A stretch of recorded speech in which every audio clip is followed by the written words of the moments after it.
yan, no? Pinapanood ko si Pastor JV, sabi ko, akit pa kaya ako? Mukhang siya yung pastor yata dito sa... Anyway, so, ito rin pala. May mga meron din pala mga naka-Amerikana. Oh. Na-insecure ako. So, sige, sige. Oh, amen. Wala kasi akong Amerikana eh. No. Ayan. Bale, manunungkit ako sa kapitbahay namin.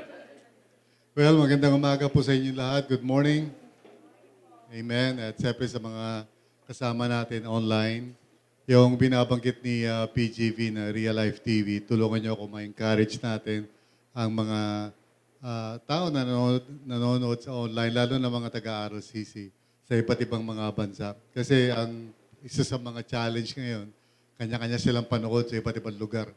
So, hindi nila nararanasan yung pagiging isang body of Christ. Okay? So, tinatry natin gawin ito, bagamat I'm sure hindi agad-agad mangyayari ito. Pero, tsaga-tsaga lang. Amen? Pag may tsaga, meron? Yan. Okay. So, tayo po ay manalangin. Let's pray. Father, thank you. Um, Salamat at kami ay maaari pa rin magpuri sa iyo kahit na ang panahon ay hindi ganun kaganda. Lord, of course, pinapanalangin namin ang mga tao na sa mga nakatira sa mga lugar na maaaring binabaha. We pray na sila po ay may layusan o mga uri pa na mga problema doon sa ganong klaseng sitwasyon. Of course, O Lord, naalala namin ngayon ang Venezuela na napakaraming tao ang napinsala. Mahigit 4,000 na po ang namamatay. So we ask you, Lord, merciful God, magpadala po kayo ng mga organisasyon, mga iba't ibang uri ng tulong sa bansa na yon na ang dami na po nilang pinagdaraanan. So Lord, kami naman sa Pilipinas, patuloy mong gabayan kami.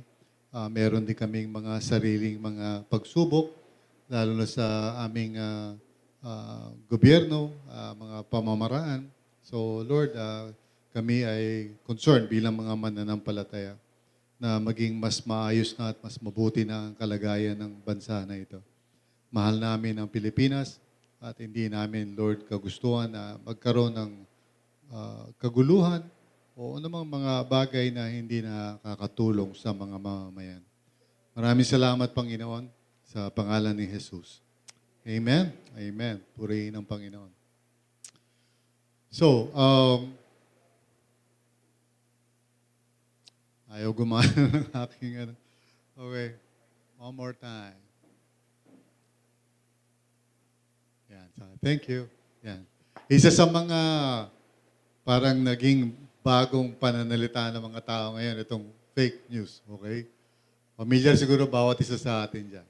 So ano ba ibig sabihin ng fake news? Di ba? Ito yung mga balita o impormasyon na nakikita natin sa social media na minsan akala natin totoo pero hindi naman pala totoo. Okay? Pero may bagong ibig sabihin ngayon ng fake news eh. Oo, alam nyo to. May bagong ibig sabihin yan eh. Ibig sabihin yan, fake news, eh kapag merong isang balita na hindi na ayon o negatibo para sa pananaw ng kung sino man yung binabalita. No? So, halimbawa, sinabi ko si Raymond, pogi, parang, fake news. No? Joke lang. Tama yun, totoo yun, totoo. Hindi, kasi nakapansin ko, iba na yung ibig sabihin ng fake news. Dati gano'n kasi yung fake news. Yung mga balita na hindi naman totoo. Ngayon, may mga tao sa mundong ito, pag may mga lumalabas sa balita na hindi ayon sa kagustuhan nila, tawag nila fake news. Bagamat totoo naman yun talaga nangyari, di ba? So, isang malungkot na development ng salita. Okay? So, siyempre, alam naman natin, wala namang may gusto ng mga fake news, di ba? Okay, so, hello, unable to control my, Brother Eric or somebody. Hindi po ako nakaka-control. Yun, maraming salamat po muli. Siguro, ayun lang, so, sister, wag lang gagalawin yung kasi pag wala yung control ko. Salamat. Thank you very much. Okay, wala namang may gustong maging biktima ng fake news, di ba? At dahil nga ngayon may AI na, di ba? Iba sa inyo nagpo-post, mas bata itsura nyo, pero kilala ko naman kayo. Di ba? Sige, minsan di mo na malaman kung ano yung totoo di ba? Kasi nung mga panahon namin, di ba, lalo na pag mga superhero, alam mo talagang fake kasi may tali, di ba? Tapos yung kapa, di ba? Ngayon, hindi na ganun. Pag nanonood ka ng mga pelikula ngayon, gamit ang computer, hindi mo na malaman kung ano yung totoo, ano yung hindi totoo, di ba? Ano ba yan, mga palabas ngayon, di ba? Pag pinanonood mo, parang di mo na ma-distinguish kung ano ba yung totoo at hindi totoo. Kasi nung araw, hindi ganun eh. Anyway. So, yes. Ano ba ang sa atin dito?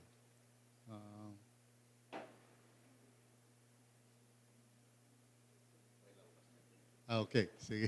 So, paano ako aandar? Ayan, okay. So, pagdating sa ating spiritual na buhay, siyempre, ayaw natin maniwala sa fake news. Gusto natin malaman ko ano yung katotohanan. Amen? Ha? So, ngayon, sa susunod na linggo, pag-uusapan natin, dalawang anggulo yan. Okay? Una, may kinalaman sa paano ba natin masisigurado sa sarili natin na tayo talaga ay may kaligtasan.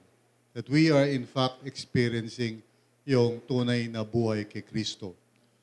Mahalaga to para sa ating assurance kasi minsan nagkakaroon tayo ng pagdududa sa Panginoon na ba ako, ganoon. O kaya naman, yung kabilang side naman, sinasabi mo na nasa Panginoon ka, pero fake news.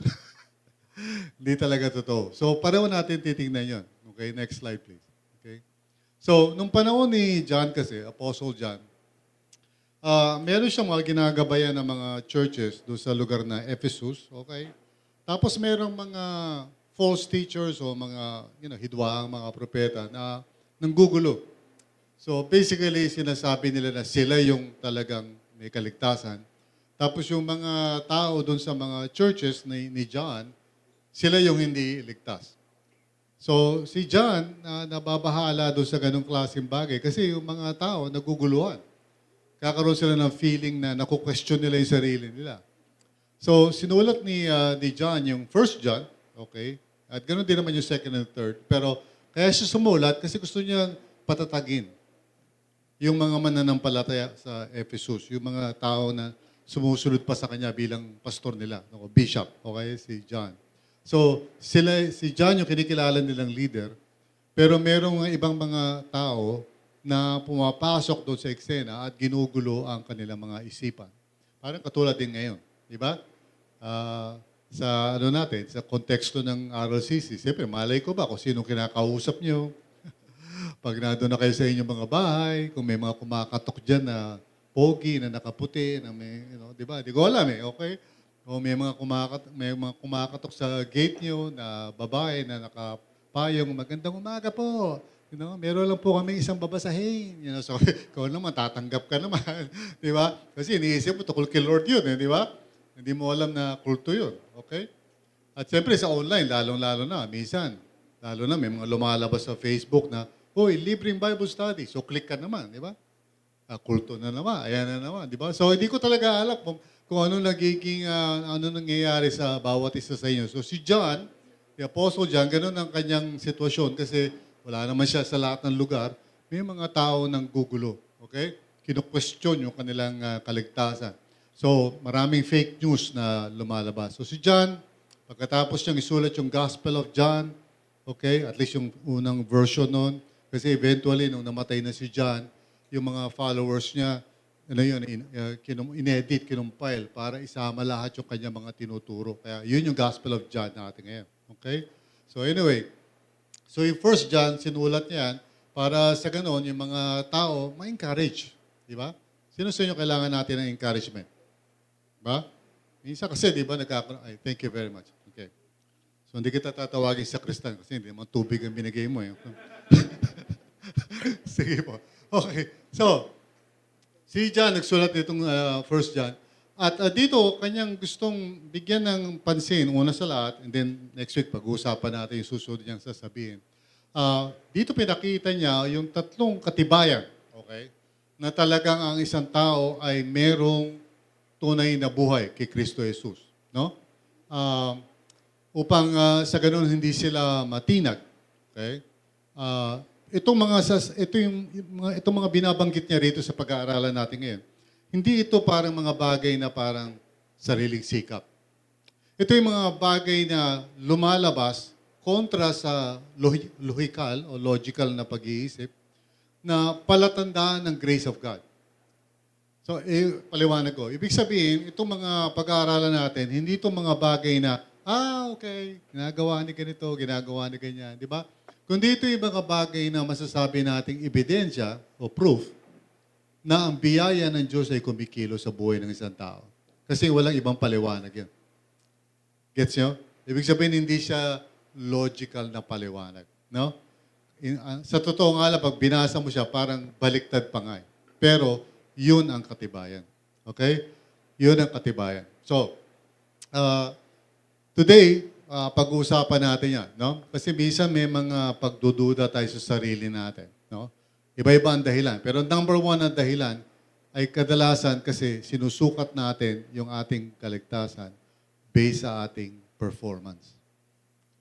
Normal yan, lalong-lalo na sa mga kabataan. Pero ganoon din sa matatanda. Amen? Okay? So, saan ba kayo? Doon sa kabataan o sa matanda? Kabataan. Okay. Sige. Okay. Kanya-kanya kasinungalingan yan. Anyway, fake news yan. Pag pag nakatingin ka sa kung ano yung ginagawa o hindi mo nagagawa as a Christian, madali sa iyo parang malinlang at makonklud na, nako, bakit ko ba ginagawa ito? O bakit ba hindi ko to ginagawa? Di ba? So, lalo na pa nagkakamali ka. Sino ba sa inyo rito nagkakamali? Yan, nagkakasala. Paminsan-minsan. Palagi. So, lahat tayo merong ganyang klaseng mga struggle. Kaya, yung pagkakaroon mo ng assurance sa puso mo na huwag kang mag-alala, sa Panginoon ka pa rin. Okay? Hindi porket meron kang mga, sabihin natin, kumbaga sa kumpanya ngayon, di ba? Performance gap. Hindi porket meron kang mga hindi nagagawa o nagagawa. Okay? Bilang isang mananampalataya, hindi yun ang basihan ng iyong kaligtasan. Amen? Gusto niyo bang malaman yun? Okay. Ayaw niyo, pwede naman kayong umuwi na. So, gusto natin malaman, tayo po ba ay nasa Panginoon at nakakaranas ba tayo ng tunay na biyaya ng Diyos sa pang-araw-araw? Pastor, alam mo naman, dami ko pang kulang, ganyan, hindi ako perfect. Diba?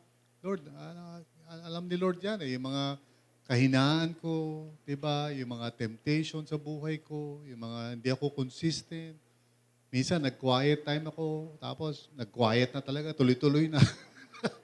Kinabukasan na ako nagising. So yan ang mga experience natin lahat.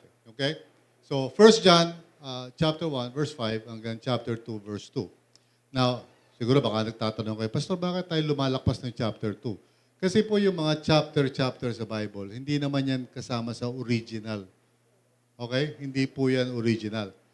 Later na po yan. Si John, nung nagsulat siya, tuloy-tuloy lang. Gets yan? So, nung nagtuloy si John, o kahit sinong Bible writer, wala silang mga chapter. Wala rin silang mga verse. So, yung verse na nakikita natin sa Bible natin ngayon, later na lang dinagdag yan para madali natin mahanap kung saan yung verse. Nagigets ba? Oh. Kaya imagine nyo nung araw, di ba? Kung babasa ka, scroll yun. So, hahanapin mo ngayon yung kung nasan yun doon kasi walang mga number. Walang chapter ganyan, verse ganyan. So anyway, so yun ang dahilan bakit tayo lumalakpas sa chapter 2, verse 2. Kasi yun ang buong konteksto. Kaya basahin natin. Sabi rito sa verse 5, this is the message we have heard from Him, okay? And declare to you, God is light. In Him there is no darkness at all. And then verse 6, if we claim to have fellowship with Him, in other words, mayroon tayo relasyon sa Kanya, and yet walk in the darkness, we lie and do not live out the truth. So, hintayin yung paliwanag niya kasi baka mamaya isipin nyo, naku, nasa darkness yata ako. Di ba? O kaya para maitim ako, darkness. Hindi yun ang ibig sabihin niya. Okay. So, tapos susunod na verse, Verse 7, but if we walk in the light as he is in the light, we have fellowship with one another, and the blood of Jesus, his Son, purifies us from all sin. Okay? If we claim to be without sin, we deceive ourselves, and the truth is not in us. And then verse 9, if we confess our sins, he is faithful and just and will forgive us our sins and purify us from all unrighteousness. And then verse 10, if we claim we have not sinned, we make him out to be a liar, and his word is not in us. Then jumping to chapter 2, verse 1, my dear children, I write this to you so that you will not sin. But if anybody does sin, we have an advocate with the Father, Jesus Christ, the righteous one. And then finally in verse 2, he is the atoning sacrifice for our sins, and not only for ours, but also for the sins of the whole world. Amen? All right, so let's talk about yung tatlong katibayan o ebidensya. Okay? And I hope this will encourage you and also for those online para malaman mo na kahit na nagkakamali ka at nagkakasala ka, you are, in the Lord. Amen? So, tingnan natin kung ano yung mga ebidensya na yan. So, number 1, we keep abiding in fellowship with Jesus. Patuloy tayo na nagkakaroon ng relasyon, with Jesus o fellowship with Jesus. Kahit ano pa yung mga nangyayari sa buhay natin. Very important yan. Now, ganito yung sabi doon sa passage. This is the message we have heard, sabi niya, from Him and declare to you, God is light. In Him there is no darkness at all. Now, first of all, binanggit ni John si God. Okay? God is light. Now, please understand na ang background nitong sinasabi ni John ay yung kanyang gospel. The Gospel of John. Okay? So, doon sa Gospel of John, paulit-ulit niyang sinasabi that Jesus Christ is the light of the world. Na siya ang nagbigay ng liwanag tungkol kay God. In other words, people have not seen God. So sabi ni John, no one has seen God, pero Jesus Christ has revealed God. So Jesus is really at the background nitong sinasabi ni John dito. Even though minimension niya si God as light, okay, ang ibig niya sabihin, okay, Jesus, which he has been arguing about from the very beginning. Remember niyo yung sermon ko last Sunday? Naalala niyo po ba yan? Tungkol saan yan? Tungkol kay Jesus yun, di ba? So last Sunday, I've emphasized at yun talaga yung pinaka-context, sabi ni John, it's really all about Jesus. So dito, hindi siya nagsishift ng focus. He's still talking about Jesus. But he's using this word, light and then darkness. By the way, para kay John, ang light and darkness hindi yung, maliwanag at madilim. Okay, ibig sabihin ng light and darkness means kaliwanagan o nauunawaan. And then darkness means hindi mo alam. In other words, bulag ka. So yun ibig sabihin ng darkness. Minsan ginagamit niya blindness. Okay?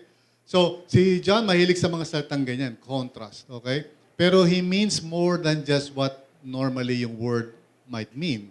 Sa atin kasi parang darkness, parang evil eh. Amen? Di ba? So parang light, ibig sabihin maganda, nandun yung mga angels, and then darkness, nandun yung mga demonyo. Okay? Hindi ganun yun, okay? Light and darkness means nagigets mo, naliliwanagan ka, nauunawaan mo. Amen? Naintindihan niyo ba? And darkness means bulag ka, hindi mo nagigets, hindi mo nauunawaan. Okay? Kaya nga po yung, good morning sa inyo lahat. Tuloy kayo sa salas namin at, kapi-kapi lang mamayang konti. Anyway, kaya nga, may salita, I don't know if you've heard it from any one of us, kami mga pastors o PG, meron salitang dark night of the soul. Okay? The word dark doesn't mean may demonyong umano. Dark means hindi mo naiintindihan kung ano nangyayari. Ano yung sabihin ng dark night? Hindi mo nagigets, madilim, di ba? Brown out. Okay? So, yan ang usage ni John. So, sinasabi niya, God is light, so may kaliwanagan, mas naiintindihan mo mga bagay-bagay, at ang katotohanan, okay, versus darkness. Okay? Kaya si Jesus, when He came, sabi niya, a light in the darkness. Sabi ni ba mga gospel writers? Okay? A light in the darkness. Meaning, dati hindi nila naiintindihan sino talaga si God, but Jesus Christ came and He revealed who God is. So if you want to know God, okay, it is through Jesus. Kaya Jesus is the way, the truth, and the life.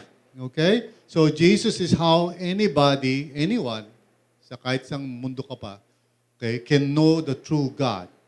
Okay? Jesus reveals the true God. So, sabi niya sa verse 6, if we claim to have fellowship with Him, so with God, and yet walk in the darkness, ibig sabihin, ayaw natin tanggapin yung revelation of God through Jesus.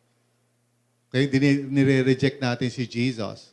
So sabi niya, we lie and do not live out the truth. So you see, yung darkness and light may kinalaman sa fake news, saka truth.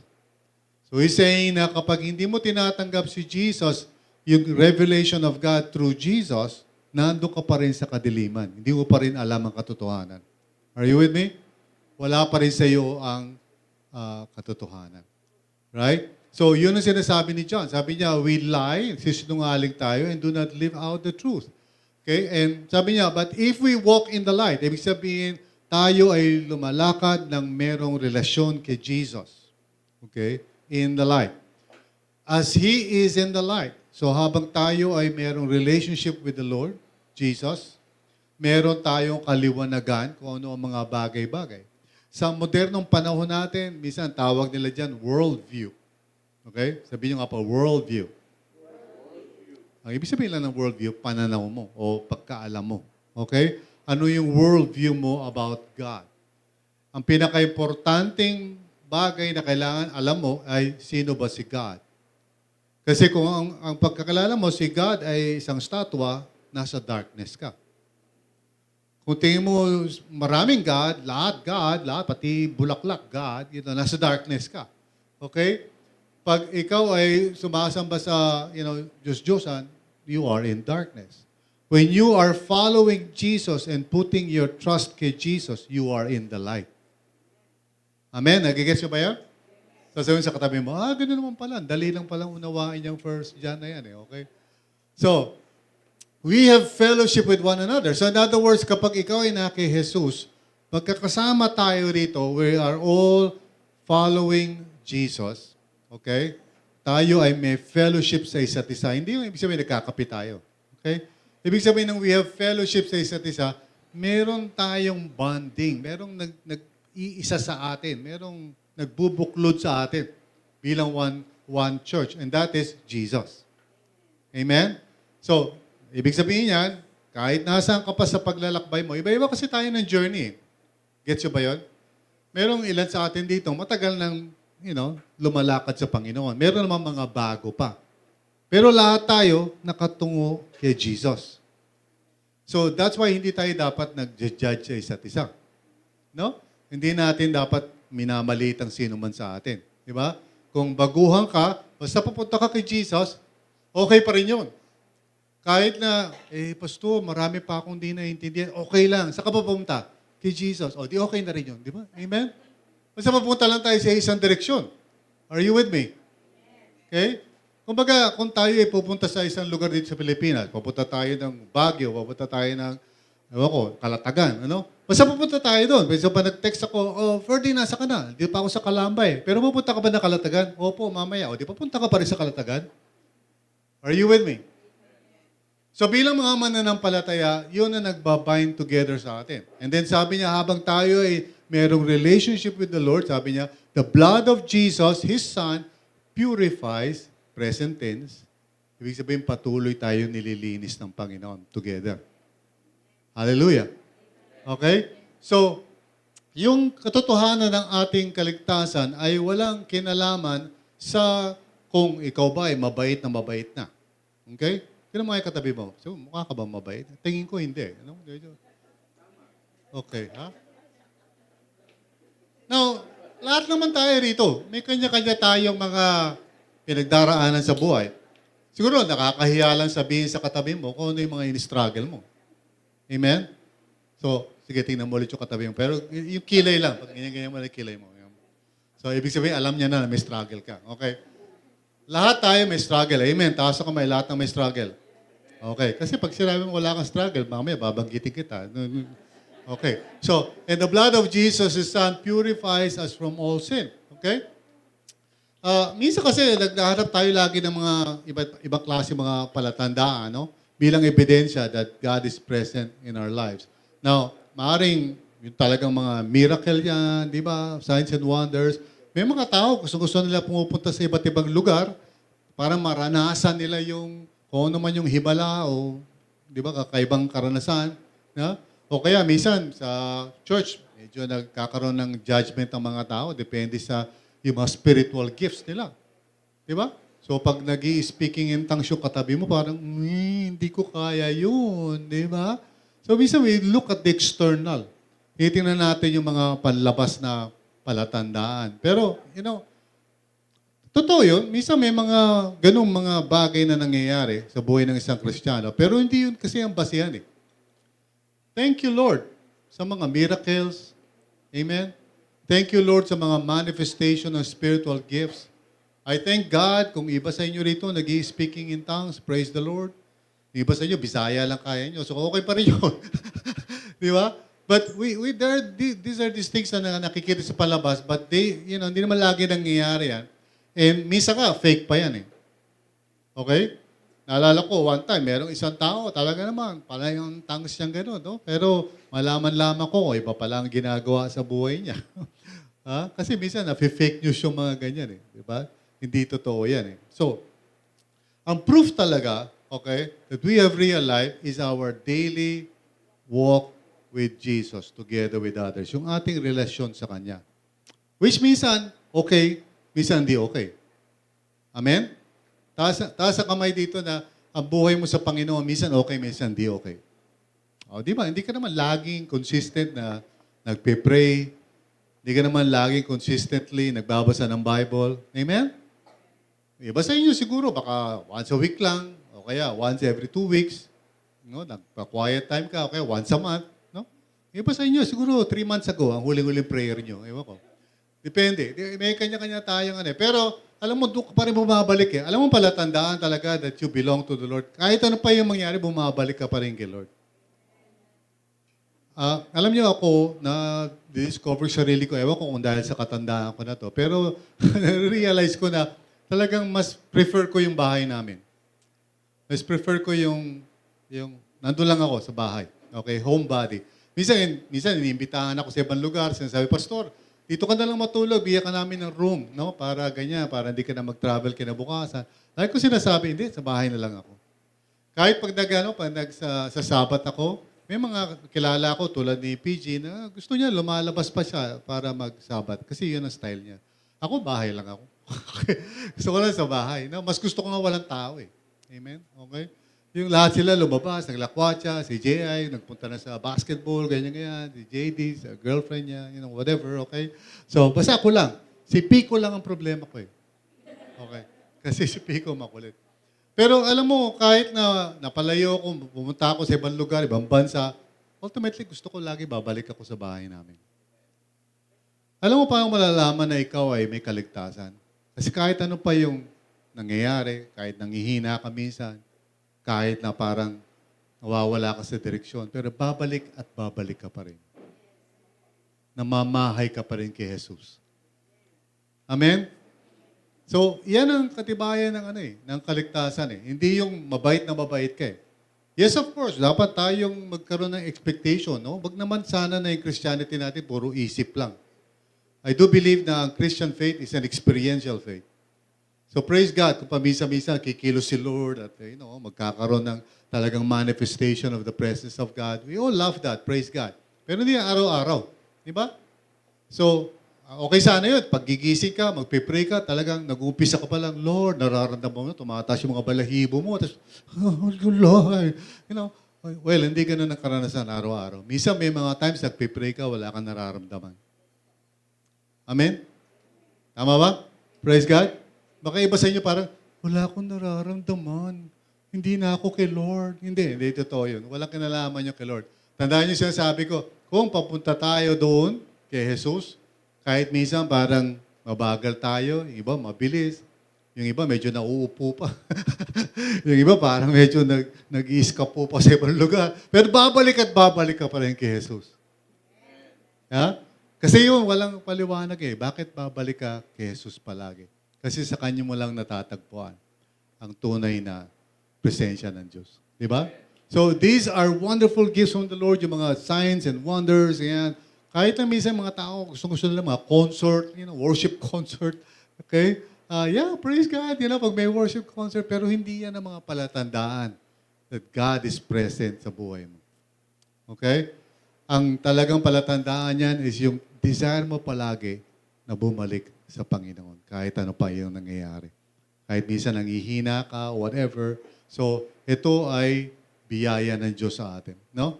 Kahit di natin maranasan yung mga kakaibang karanasan, if we continue to abide in fellowship with Jesus as well as with one another, yan po ang ebidensya that God's grace is at work in your life. Amen po ba?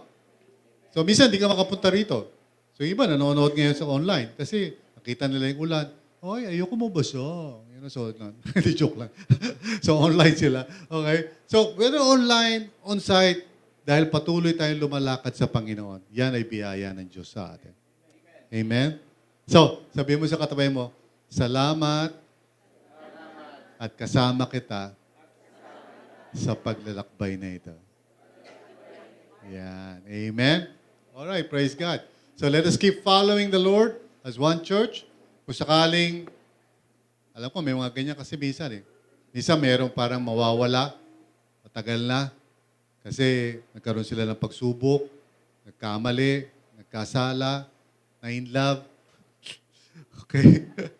Yeah? So, may miss natin sila, uy, nasa kaya sa ganito, nasa kaya sa ganyan. And then, one day, paglipas ng matagal na panahon, uy, di ba? So, tayo ay tuwan-tuwa pag nakikita natin palagi yung mga kasamahan natin sa Panginoon. Amen? Praise God. Huwag nyo na sumbatan. O, ngayon ka lang dumating, ha? 3 buwan ka na hindi na pumupunta rito. Wala sumbatan dito. Amen? Promise? Praise God? Wala. Okay. Katibayan ng grace of God yan. Okay, anyway. Pangalawa, we keep admitting our need for Jesus. So yung una, we keep on abiding kahit na may problema tayo, kahit minsan napapalayo tayo sa Panginoon, bumabalik pa rin tayo. Amen? Tapos we keep admitting our need. Yan yung pangalawa. Patuloy natin inaamin na may pangangailangan po tayo. Amen po ba? Okay. So, sabi rito sa verse 8, if we claim to be without sin, now pansinin niyo, singular yan. Hindi plural. So, ang tinutukoy niya rito, hindi yung nagkakamali ka. Ang tinutukoy niya rito yung prinsipyo ng kasalanan na nananahan sa puso ng isang tao. Okay? In other words, isang puwersa na mahirap ipaliwanag. No? Pero imagine mo, parang may virus eh. Bawat isa sa atin, no, ay pinanganak sa ganyang klaseng kalagayan. No? Na may puwersa o power of sin that controls us. Yun ang dahilan ba tayo nagkakasala eh. Okay? Now, yung power of sin at yung presence of sin, yun ang dahilan bakit tayo patuloy na nagkakamali, nagkakasala. Pero thanks be to God, isa sa biyaya ng Diyos, pag ikaw ay tumanggap kay Kristo Jesus bilang Panginoon mo at tagapagligtas, sinisira niya na yung kapit ng kasalanan sa puso mo. Okay? Na, pwede ka pa rin magkasala, pero hindi na katulad ng dati na parang wala kang magawa kundi magkasala. Nai-gets niyo ba yung ibig ko sabihin? Okay? Pag wala ka pa sa Panginoon, yung kasalanan na naghahari. Pero pag na kay Kristo Jesus ka na, pwede ka pa rin magkasala, pero hindi na naghahari ang kasalanan sa puso mo. Pwede ka nang humindi. Naalala niyo pa ba yan? Yung mga panahon na wala pa kayo sa Panginoon? Yung bang pag mayroong tukso, di mo mapigilan talaga. Di ba? Babaksak at babaksak ka. Hindi ka makatakas. Ngayon, posible nagkakamali ka pa rin, pero kaya mo nang humindi. Yan ang blessing ng isang tao nasa Panginoon. Pwede ka nang humindi. Amen? So, iba sa inyo, baka hindi nyo pa nararanasan to kasi baka kulang pa kayo sa faith na totoo na yan sa iyo. Na pwede ka nang humindi. Parang isang tao yan na dati nagtatrabaho sa isang opisina na suplado yung pinaka-manager at talagang sadista, no? So, habang nagtatrabaho ka pa doon, talagang tinitiis mo lang yung manager na yun na napakasama na ugali. Di ba? Pero nung nakaalis ka na, nag-resign ka na, at lumipat ka na ng ibang trabaho, di ba? Tapos ang manager mo, kasing bait na ni Brother George, di ba? So, doon ka na lumipat, di ba? Pero yung dati mong bossing, si Ferdinand Ponsalan na masungit, di ba? Kunyari lang yun, di ba? Pero, ibig sabihin, pag nagkita kayo sa mall, pwede ka pa rin sigawan ni Brother Ferdy. Pwede ka pa rin niyang utos-utusan. Di ba? Pero hindi na siya yung boss mo eh. Si Brother George na. So dahil nasanay ka, baka sumunod ka pa sa kanya, pero hindi ka na nagtatrabaho sa kanya eh. Yan ang buhay ng isang Kristiyano. Naintindihan niyo ba yun? Hindi na ako nagtatrabaho para kay Satanas eh. Pero pwede pa rin niya akong tuksoin. Pwede pa rin niya ako linlangin. Are you with me? Ha? Naintindihan niyo ba yun? Pwede pa rin ako umuo sa kanya. Pero dapat hindi na eh. Pwede naman ako humindi eh. Kaya iba sa inyo rito na nagkakaroon ng mga pagsubok sa buhay na parang, ano ba yung pasto? Di ko maiwasan to ganyan. Di ko maiwasan yung inom mo, sugal, or whatever. No? Hindi. Kaya mo na yung humindi. Hindi mo palang nasusubukan kasi kailangan mo pagkatiwalaan si Lord. Na binigyan ka niya ng kapangyarihan ng humindi. Amen? Okay. So, sabi mo sa katabi mo, hindi. O, di ba pwede naman eh. Kaya mo sabihin hindi. Okay. So if we claim to be without sin, sinasabi mo wala kang ganitong, problema, we deceive ourselves and the truth is not in us. So, pag tingin mo parang, hindi, wala na akong problema sa kasalanan. Well, hindi totoo yun. Nagsisinungaling ka lang. May kilala ako, hindi nagpapa-check up. Okay? Hindi siya nagpapa-check up. Medyo mataba siya, no? Obvious. Kaya minsan, sabi ko, Brad, pa-check up ka. Hindi, pastor, okay lang ako. Hanggang yun, isang araw, na-stroke. Ayaw niya kasi mapatingin eh. Ayaw niyang malaman. Lahat naman tayo rito, pag alam mo meron kang pangangailangan, ano naman eh, madali naman sa iyo na ma-motivate ka na. Halimbawa, sino sa inyo minsan naiisip mo kailangan mo exercise? O di ba? Pag medyo, minsan isang gising mo isang araw, parang, malamya kang ganyan, matamlay, di ba? Tapos ano sasabihin mo?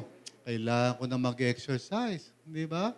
So ngayon, para mag-exercise ka, ano gagawin? Magigising ka ng umaga, bibili ka ngayon ng walking shoes, o ano man, di ba? Tapos lalakad ka na rin sa Southwoods, di ba? Mag-exercise ka ron, gagawa ka ng paraan. Kasi kailangan mo yun eh. Di ba?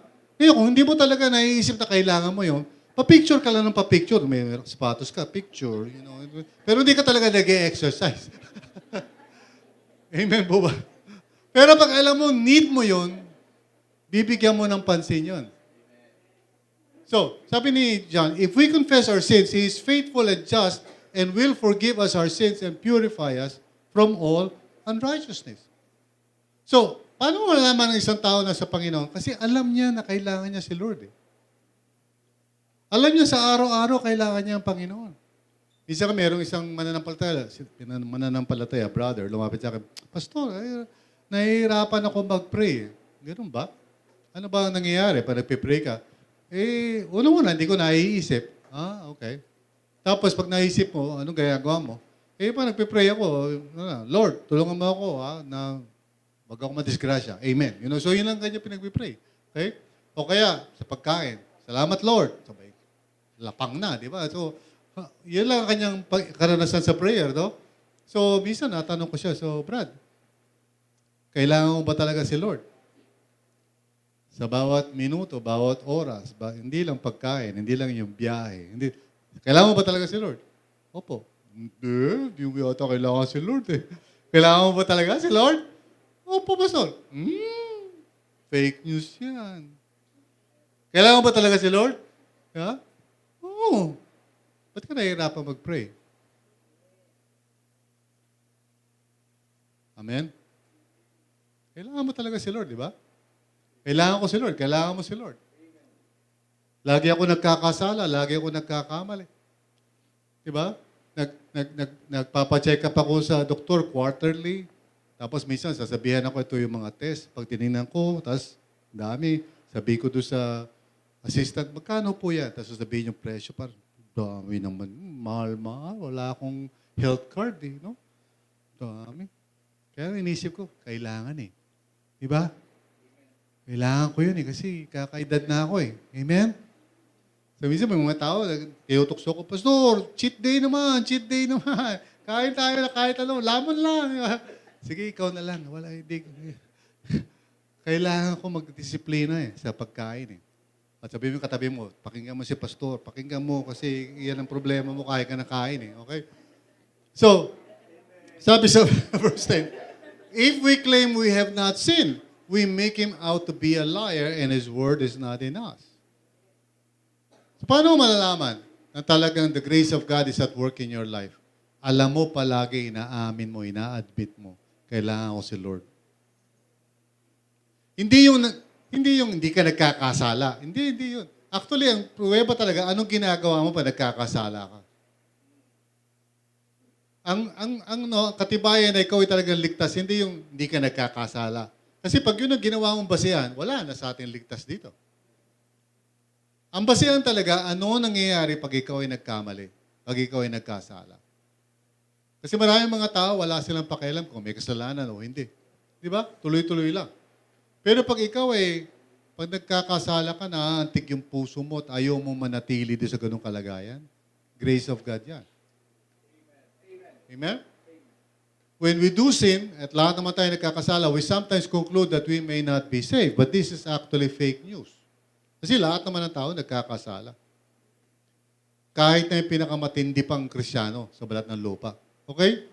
So, sabi mo sa katabi mo, huwag ka mag-alala. Lahat naman tayo nagkakasala. O, sagutin mo, mas marami ka. You know. Hindi, biro lang. Lahat naman, di ba? Amen? Taas ang kamay. Lahat nagkakasala. So, ang question ngayon, pag nagkakasala ka, anong ginagawa mo? Kasi maraming mga tao, binabaliwala nila ang kasalanan. Okay? Ang tunay na mga mananampalataya, inaamin nila ito, tinatanggap nila na sila ay nagkakasala at kailangan nila si Jesus. Pag ikaw ay nabubuhay sa mundong ito na deadma ka lang sa kasalanan, hindi ka aware, hindi ka conscious, ay baka naman fake news siya. Kasi ang totoo talaga ang pananampalataya, may conviction from the Holy Spirit palagi. Amen? Alam mo agad, pag meron kang ginagawa o sinasabi na, alala niyo siguro to, nung wala pa kayo kay Lord, wala kang konsyensya. Dead ang konsyensya mo. May ginagawa ka ng mali, pero wala ka pa rin nararamdaman. Sino naalala niyo yung time na yun?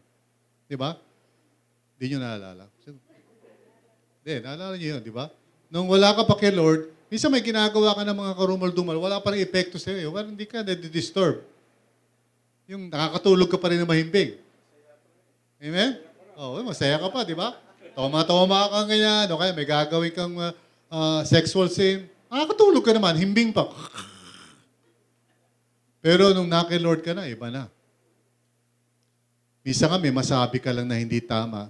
Pagka kausap mo isang tao, may nasabi ka hindi tama. Pagkaalis mong ganun, andun na agad yung conviction ng Holy Spirit. Di ba? Tapos babalik ka na agad sa kanya. Sorry sorry na sa nasabi ko. Di ba? So, bakit meron ganun? Kasi ang Holy Spirit ang siyang nananahan sa puso natin. Amen? So, admitting our need for Jesus because we know we are not sinless is actually the proof that we have real life in Him. So, hindi yung pagkakasala, kundi yung pag-amin mo na kailangan mo si Lord kahit nagkakasala ka. And you keep coming to Jesus. Amen? Na-encourage ba kayo? Amen. Ha? Hindi ko naman ibig sabihin magkasala kayo, may pag-usapan natin yan. As a result, we experience yung forgiveness and purification each time na lumalapit tayo kay Lord. God's grace laging inuudyukan ka na mag-confess kesa mag-pretend. Ayusin kesa mag-kunwari. Pag meron ka conflict, hindi ka tatantanan ng Holy Spirit dyan. Amen? Lagi kang paalaala sa'yo na, si reconcile na. Magpatawad ka na. Kausapin mo na yung tao. Hindi ko feel. Hindi ko feel. Tapos, hindi ka tatantanan ng Holy Spirit kahit anong oras yan, di ba? Maalala mo lagi yung mukha ng tao. Parang, Lord, alisin mo siya sa isipan ko. I rebuke that in Jesus' name. Balik ng balik sa isip mo yun. Na? Because yan ang work of grace sa buhay mo. Gusto ng Panginoon na patuloy kang magbago. Amen? Alright? So don't feel condemned pa nagkakasala ka. Aminin mo lang kasalanan mo and then ask Him to forgive you. Pastor, paano kung maraming beses? Kahit na ilang beses pa. And this is what we're going to talk about. Keep coming to Jesus whenever you sin. Don't run away from Him. So, kaya ako sinasabi sa mga tao yan minsan, Pastor, di mo na ako ate ng church. Bakit? Nagkasala ko. Di lalo ka pumunta ng church. Balik ka lang. Dito sa RLCC, hindi tatanggihan o hindi bawal ang may kasalanan dito. Okay? Taas ka may lahat ng kasalanan, may kasalanan. O, ito mo, pinapasok ka namin, di ba? Lahat naman eh. Amen? So, okay yan. Pruweba yan. So, panghuli sa lahat, we keep availing of help from Jesus. Hindi lang sa tinatanggap natin makasalanan tayo, lumalapit tayo sa Kanya palagi at humihingi ng tawad. Okay? So, sabi, my dear children, sabi ni John, ba't niya kayo tinawag na children yung mga tao? Siguro nararamdaman niya sa puso niya yung pinagdaraanan ng mga tao. Diba? Nadi-discourage sila. So sabi niya, my dear children, I write this to you so that you will not sin. So hindi sinasabi ni John na, sige, mahal ka naman ni Lord magkasala ka na. Hindi, sabi niya, sabi ko to sa inyo para hindi kayo magkasala. Pero sabi niya, but if anybody does sin, assume niya lahat magkakasala. We have an advocate with the Father, Jesus Christ, the righteous one. Advocate, ang ibig sabihin niya, yung tagapamagitan. Okay? Right now, di ba, merong nangyayaring trial, di ba? Doon sa Vice President, di ba? So, merong prosecution, merong defense, di ba? So, yung prosecution, yun yung nag-aakusa. Tama? Yun ang nagsasabi, ito yung kasalanan ni ganyan. Alright? Yung defense, sila naman yung nagde-depensa. Di ba? So, wala doon mismo yung si Kwan. Alam niyo na, hindi ko na bagitin ang pangalan, baka may magalit sa akin dito. Si ganun, okay? Pero, meron nagre-represent sa kanya. Yun ang ibig sabihin ng advocate eh. May nagre-represent para sa iyo. Okay? So, doon sa trono mismo ng ating Heavenly Father, andon si Jesus Christ nagre-representa para sa atin. Namamagitan palagi. At yung namamagitan sa atin, hindi lang basta ito parang, hindi, walang kasalanan si Selay. Hindi ganun. Okay? Kundi sabi ganyan, no? Kaya sinabing, Jesus Christ, the righteous one, kasi siya yung umaako. Siya yung, Lord, sagot ko si Selay. Kung ano man yung parusa niya, sa akin magbigay. Nagigits niyo yan? At yung kanyang pamamagitan para sa atin ay talagang mabisa kasi siya yung righteous one. Ikaw hindi ka righteous eh. So pag si Jesus Christ, the righteous one na namagitan para sa iyo, sinabi niya, sagot ko si Nash, God says, okay. Paid. Bayad na. Diba? So, sabi niya nga ito, di pa siya natapos, sabi niya, He is the atoning sacrifice for our sins. Now, atoning, ibig sabihin, no, siya yung kabayaran sa mga kasalanan mo. Pero ang gusto kong pansinin nyo dito yung salitang is. Sabi niyo nga po, is. Alam niyo ba ibig sabihin ng is? Ha? Present ba kayo? Tinuro yun sa English?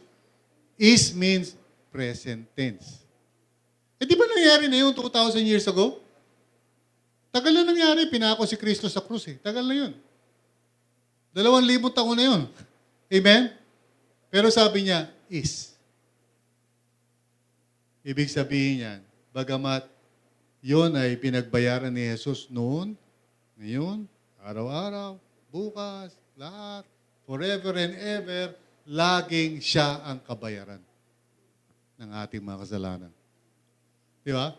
At siguro sabihin mo, Pastor, dami ko kasalanan, sobrang dami. Talaga? Sabi ni John, and not only for ours, but also for the sins of the whole world. Ang dami ko kasalanan kasi dami ng whole world. Kaya mo ba tumbasan yung kasalanan ng buong mundo? Hindi. yung kabayaran na binigay ng Panginoon sa pamamagitan ni Kristo Jesus, yung kasalanan mo, katiting lang yan. Amen? Binayaran ng Panginoong Jesus lahat yan. So until Christ returns, mag-i-struggle tayo sa kasalanan, but we don't have to continue, guys, sinabi ko, because Jesus has set us free from the power of sin. Balang araw, palalayain niya tayo mismo sa presensya ng kasalanan sa mundong ito. Kasi ngayon, habang nasa physical pa tayong pamumuhay, may kasalanan pa rin. Okay? Pero darating ang panahon, pag itinatag na niya ang kanyang new creation, mismo yung kasalanan ay wala na sa eksena. So, hindi na tayo magkakasala kailanman. Amen? Gusto niyo ba yung panahon na yun? Diba? Praise God. No? Ewan ko lang kung pag nakakita ka ng crispy pata, kung hindi, okay, iba naman, iba ng usapan yan. Okay? So, nevertheless, when we sin, it does not mean we are not saved. Praise God. It only means that we are in the process of experiencing salvation by His grace each day. So pag nagkakamali ka, nagkakasala ka, huwag mo i-condemn ang sarili mo. Si Satan talaga yung nag-a-accuse eh. Yan ang trabaho ni Satan eh. Accuser. Ibig sabihin, pag nagkakamali ka, may maririnig kang tinig sa konsyensya mo, wala ka namang kwenta eh. Pa-attend ka pa ng church. Kunyari, born again ka. O kanina lang, nakita ko, sinigawan mo yung asawa mo. Tapos, nanood ka pa ng, Tapos, ayan na naman, tingnan mo yung hawak mo. Hawak mo sa piya. Ayan, hawak mo. Pakunya-kunyari ka pa, pa-attend ka pa ng church. Alam mo kaninong boses yun? Kay Satan yun. Anong boses ni Lord? Ang boses ni Lord, ganito. Binayaran ko na yan. Bitawan mo na. Binayaran ko na yan. Amen? Pag ikaw ay nagkakaroon ng condemnation, si Satan ang nag-a-accuse, si Lord naman ang nag-encourage. Anak, okay lang. Lumapit ka sa akin. Binayaran ko na lahat yan. Praise God? Pero hindi ibig sabihin nila, hindi sinasabi ni Lord, hindi si Lord to. Pero, sige, anak, binayaran ko na yan. Tuloy mo lang. Magpakalasing. Hindi si Lord yun. Okay. Iba na yun. Amen? Pero pag sinasabi sa iyo, anak, pwede ka magbago, pwede magkaroon ng panibagong mga habit sa buhay mo, tiwala ka sa akin, alam ko, nag-struggle ka, lumapit ka lang sa akin, palalayain kita. Si Lord yun. Amen? Okay? We can avail of His help at any time, and His grace is more than enough to restore us and help us continue living for Him. Amen? So, siya yung ongoing mediator natin, tagapamagitan natin. At yung paghingi natin ng tulong sa Kanya, pag tayo ay nanghihina, ay palatandaan ng biyaya ng Diyos. Amen?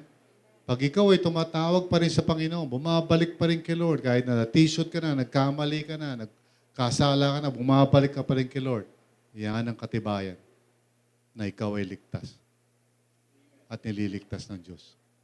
Amen? So, kahit na may mga nangyayari sa buhay natin, patuloy tayong nagtitiwala kay Kristo Jesus. Keep coming to Jesus. Siya yung constant and ever-present help natin in time of need. So ito yung iiwan ko sa inyo. People who have real life, yung talagang merong kaligtasan, they just keep coming to Jesus. Kahit nanghihina, kahit parang feeling mo hindi ka consistent, kahit na nawawalan ka ng tiwala sa Kanya minsan, kahit na nagdududa ka, tuloy ka pa rin bumabalik at lumalapit sa Kanya.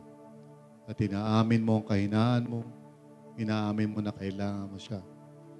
Yan ang ebidensya na ang tunay na buhay ay nasa iyo. Tayo tayong lahat.